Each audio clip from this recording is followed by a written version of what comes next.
Car dashcam na lang ang kulang mo. Ito nga po pala ang DDPi Z40 944p Ultra High Resolution. Ito nga pala yung may screen tapos button. Kahit hindi po kasi ito nakakonekta sa cellphone mo, ay maa-adjust na agad natin. May speaker volume, may microphone, on and off, startup sound, camera switching, rear or front. Tapos ito na po 9440, pwede mong i-switch to 1080. Tapos may collision sensitivity, parking mode, tapos pwede mong i-calibrate. Grabe, sobrang ganda po nito. May super capacitor and built-in IPS power management. Hindi po siya umiinit. Download mo lang po ang application ng DDPi para makonekta na agad natin sa cellphone natin. Ito nga pala yung sample niya, rear and front switching. Ang maganda pala dito kapag nagkaroon ng trahedya, kahit wala kang data or signal man yan, madali lang pong i-connect ang cellphone natin dito tapos makukuha pa natin ang mga video recording. Kagaya nga nito, wala naman akong wifi, enter device mo lang, makikita mo na ang mga files dito. Automatic kapag nag-start na po ang camera, 10 seconds nasisave na po sa DDPi application. Kung iniisip mo naman ay mafu-full storage itong DDPi, hindi po. At hindi rin mafu-full storage ang cellphone natin. Syempre, kukuha ka lang po ng file or recorded video yung gusto mo lang i-save sa cellphone mo. Sobrang linaw po, yan po yung actual footage sa front at ito naman po yung may night vision. Kahit sobrang dilim na, sobrrang linaw pa. May GPS pa siya mga lodi. Ito idol yung maire-recommend ko sa'yo na car dashcam. Kung gusto mo lang ng mura, malinaw, tapos quality, DDPi ito. Z40. Complete package na po ito.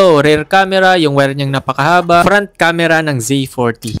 Dito nga pala yung salpakan ng memory card niya. Maximum support up to 256GB. Dito naman po yung port niya. May Type-C para sa front and rear. Ito pala yung setting sa phone ng Z40. Speaker volume, ayan, power on tone, microphone recording, resolution, ayan o. Napakalinaw niya idol, worth it to buy ito. Lalagay ko na lang ang link sa baba.